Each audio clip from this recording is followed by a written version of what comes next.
கர்த்தருடைய பரிசுத்த நாமத்திற்கு ஸ்தோத்திரம். இன்றைய நாளின் தியானத்திற்கென்று தெரிந்து கொள்ளப்பட்ட வேத வசனம் ராஜாக்களின் முதலாம் புத்தகம் 11ஆம் அதிகாரம் 4ஆம் வசனம். 1 ராஜாக்கள் 11:4. சாலமோன் வயது சென்றபோது அவனுடைய மனைவிகள் அவன் இருதயத்தை அந்நிய தேவர்களை பின்பற்றும்படி சாய பண்ணினார்கள். அதனால் அவனுடைய இருதயம் அவன் தகப்பனாகிய தாவீதின் இருதயத்தைப் போல தன் தேவனாகிய கர்த்தரோடே உத்தமமாய் இருக்கவில்லை. For when Solomon grew old, his wives turned his heart after other gods, and he was not wholeheartedly devoted to the Lord his God as his father David had been. Solomon முதுமை அடைந்தபோது அவருடைய மனைவியர் அவன் இருதயத்தை வேற்று தெய்வங்களை பின்பற்றும்படி மாற்றி விட்டனர். அதனால் அவர் உள்ளம் தம் தந்தை தாவீதின் உள்ளத்தைப் போல் கடவுளாகிய ஆண்டவருக்கு முற்றிலும் பணிந்திருக்கவில்லை. ஆமென். தாவீதின் குமாரனாகிய சாலமோனின் வாழ்க்கை சரித்திரத்திலிருந்து நாம் கற்றுக்கொள்ள வேண்டிய ஆவிக்குரிய பாடங்களை தொடர்ந்து தியானித்து வருகிறோம். சாலமோன் சிறு வயது முதல் தந்தை தாவீதின் பராமரிப்பில் வாழ்ந்து வந்தவர். தந்தை வழி பின்பற்றி கர்த்தருக்கு பிரியமான வழிகளில் நடந்து வந்தார். தாவீதுக்கு பின் ராஜ்யபாரம் சாலமோனுக்கு கொடுக்கப்பட்ட போது கர்த்தரிடத்தில் தாழ்மையுடன் இந்த ஜனங்களை நியாயம் விசாரிக்க ஞானமுள்ள இருதயத்தை தாரும் என்று வேண்டினான். தேவனும் அவனுடைய பணிவான விண்ணப்பத்திற்கு செவி கொடுத்து அவன் கேட்ட ஞானத்தையும் கேளாத ஐஸ்வர்யத்தையும் கனத்தையும் கொடுத்தார். தந்தைக்கு கொடுத்த வாக்கை நிறைவேற்ற கர்த்தருக்கென்று ஒரு பிரம்மாண்டமான ஆலயத்தை விலை உயர்ந்த பொன், வெள்ளி மற்றும் சிறந்த கற்களாலும் மிக நேர்த்தியாக கட்டி ஆலயத்தை பிரதிஷ்டை பண்ணினான். அவனுடைய அன்பு, அர்ப்பணிப்பு, தகப்பனின் விருப்பத்தை நிறைவேற்றும் கடமை உணர்வு ஆகியவற்றை கண்ட தேவன், நீ என் சமூகத்தில் செய்த உன் விண்ணப்பத்தையும் உன் வேண்டுதலையும் கேட்டேன். நீ கட்டின இந்த ஆலயத்தில் என் நாமம் என்றைக்கும் விளங்கத்தக்கதாக அதை பரிசுத்தமாக்கினேன். என் கண்களும் என் இருதயமும் எந்நாளும் அங்கே இருக்கும் என்று வாக்களித்தார். இத்தனை ஆசீர்வாதங்களை பெற்ற சாலமோன் வாழ்க்கை ஏன் வீழ்ச்சி அடைந்தது? சாலமோனின் தவறுகளின் தொடக்கம், அவன் வீழ்ச்சியின் விளைவு, அதில் இருந்து நாம் கற்றுக்கொள்ள வேண்டிய நம் வாழ்க்கை பாடங்கள் என்ன என்பதை குறித்து சற்று நேரம் தியானிப்போம். சாலமோனின் தவறுகளின் தொடக்கம் என்ன என்று முதலில் பார்ப்போம். ராஜாவாகிய சாலமோன் பார்வோனின் குமாரத்தியை நேசித்ததும் அல்லாமல் மோவாபியரும், அம்மோனியரும், ஏதோமியரும், சீதோனியரும், ஏத்தியருமாகிய அந்நிய ஜாதியரான அநேகம் ஸ்திரீகள் மேலும் ஆசை வைத்தான். கர்த்தர் இஸ்ரவேல் புத்திரரை நோக்கி, நீங்கள் அவர்கள் அண்டைக்கும் அவர்கள் உங்கள் அண்டைக்கும் பிரவேசிக்கலாகாது. அவர்கள் நிச்சயமாய் தங்கள் தேவர்களை பின்பற்றும்படி உங்கள் இருதயத்தை சாய பண்ணுவார்கள் என்று சொல்லி இருந்தார். சாலமோன் அவர்கள் மேல் ஆசை வைத்து அவர்களோடு ஐக்கியமாய் இருந்தான் என்பதை இந்த அதிகாரத்தின் முதல் 2 வசனங்களில் வாசிக்கிறோம். அவன் செய்த மிகப்பெரிய தவறு, தேவன் ஏற்கனவே சொல்லியிருந்த வார்த்தையை மறந்து அவர் வார்த்தைக்கு செவி கொடாமல் தன்னுடைய சொந்த விருப்பத்தை நிறைவேற்ற முனைந்ததுதான். அவர் பல அந்நிய பெண்களை மணந்தார். தேவன் தெளிவாக அவர்கள் உங்கள் இருதயத்தை திருப்பி விடுவார்கள் என்று எச்சரித்திருந்தும் அவர் கேட்கவில்லை.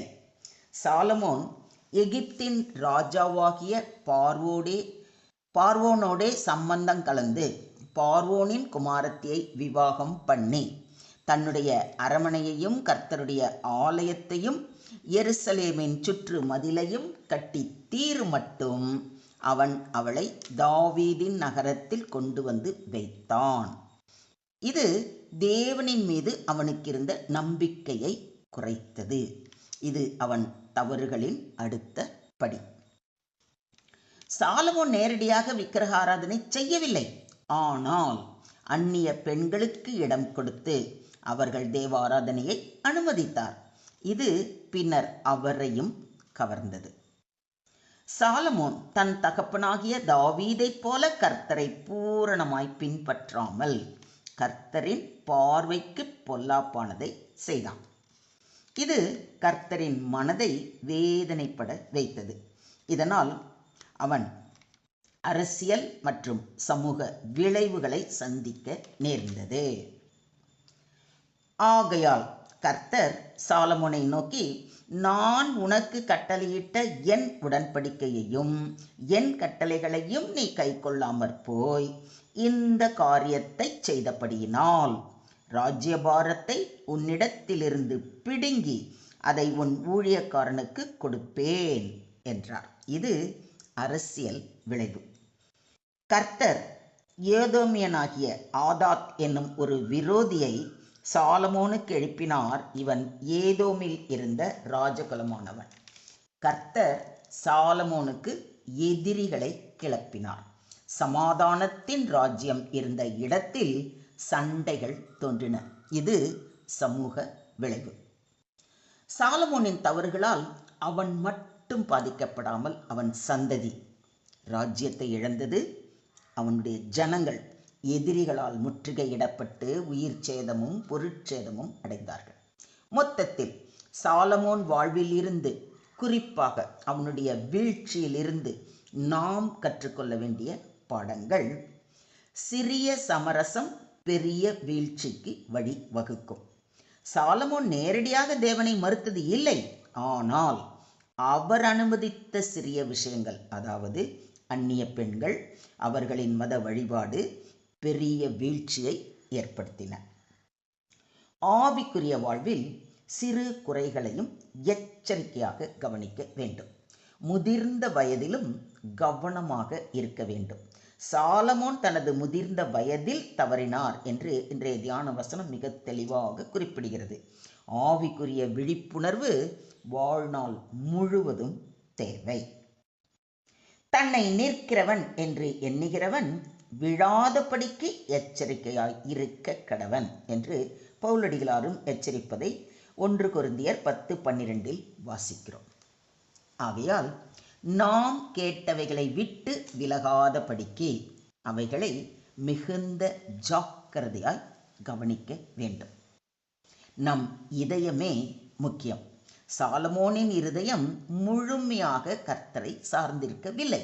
வெளிப்புற சடங்குகள், ஆலய கட்டிடம், செல்வம் ஆகியவை இருந்தாலும் தேவன் நம் இருதயத்தை காண்கிறார். எல்லா காவலோடும் உன் இருதயத்தை காத்துக்கொள், அதன் இடத்தினின்று ஜீவ ஊற்று புறப்படும் என்று நீதிமொழிகள் நமக்கு அறிவுறுத்துகிறது. தேவனின் எச்சரிக்கைகளை மதிக்க வேண்டும். சாலமோனுக்கு தேவன் பலமுறை தோன்றி எச்சரித்தார். ஆனால் அவர் கேட்கவில்லை. நாம் தேவனின் வார்த்தையையும் தூய ஆவியின் எச்சரிக்கைகளையும் கேட்டு நடக்க வேண்டும். சுருக்கமாக சொல்வதானால், வீழ்ச்சியின் ஆரம்பம் சிறிய சமரசங்கள். வீழ்ச்சியின் விளைவு ஆவிக்குரிய, அரசியல், சமூக பிரச்சனைகள். வீழ்ச்சியின் காரணம் இருதயத்தில் முழுமை இல்லாதது. நமக்கு எச்சரிக்கை: வாழ்நாள் முழுவதும் விசுவாசத்தில் நிலைத்திருக்க வேண்டும். இருதயத்தை காக்க வேண்டும். தேவனின் எச்சரிக்கைகளை கவனமாக கேட்டு திருத்திக் கொள்ள வேண்டும். சாலமோனிடம் அறிவு, செல்வம், ஆலயம் இருந்தாலும் இதயம் முழுமையாக தேவனோடு இல்லாததால் வீழ்ச்சி ஏற்பட்டது. தேவன் மீது அன்பும் விசுவாசமும் நம் வாழ்நாள் முழுவதும் நிலைத்திருக்க வேண்டும். வெளிப்புற சாதனைகள் அல்ல, கர்த்தருக்கான முழுமையான இருதயம்தான் தேவனுக்கு முக்கியம். ஒரு பெரிய அணைக்கட்டில் சிறிய பிளவு ஏற்பட்டால் அன்றே ஆபத்தானதாக தோன்றாது.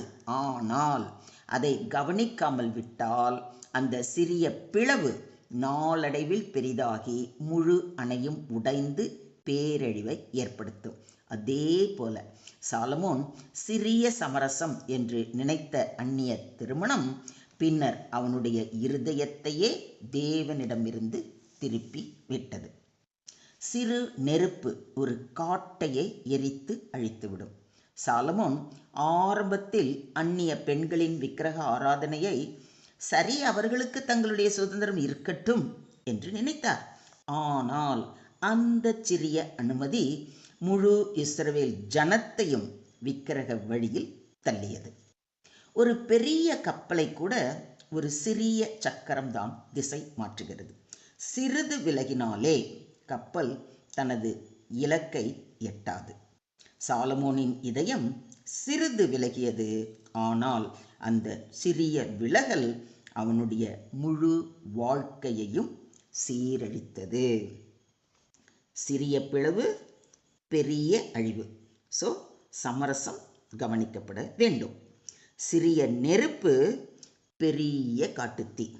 ஸோ சிறிய பாவம் பெரிய அழிவை தரும். கப்பலின் திசை மாற்றும் சக்கரம் இதயம் தேவனில் நிலைத்திருக்க வேண்டும். கர்த்தாவே, சாலமோனுக்கு நீர் அளித்திருந்த ஆசீர்வாதங்களினால் பெரிதாகி, ஆனால் உம்முடைய எச்சரிக்கையை புறக்கணித்ததால் வீழ்ந்தான். கர்த்தாவே, நாங்கள் எங்கள் வாழ்க்கையில் சிறிய சமரசங்களையும் பாவத்திற்கான வாய்ப்புகளையும் அனுமதிக்காமல் காத்துக்கொள்ளும் கிருபையை எங்களுக்கு தாரும். எங்கள் இருதயம் முழுமையாக உம்மிடத்தில் நிலைத்திருக்கச் செய்யும். எப்பொழுதும் உம்முடைய வார்த்தையிலும் உம்முடைய ஆவியிலும் வழி நடத்தப்பட்டு வாழும் கிருபையை தந்தருளும் என்று அவர் பாதம் பணிவோம். அவரே நம்மை அவருடைய அன்பான கரங்களால் அரவணைத்து காத்து ரட்சிப்பாராக. தேவனுக்கே மகிமை உண்டாவதாக. ஆமேன், ஆமேன், ஆமேன்.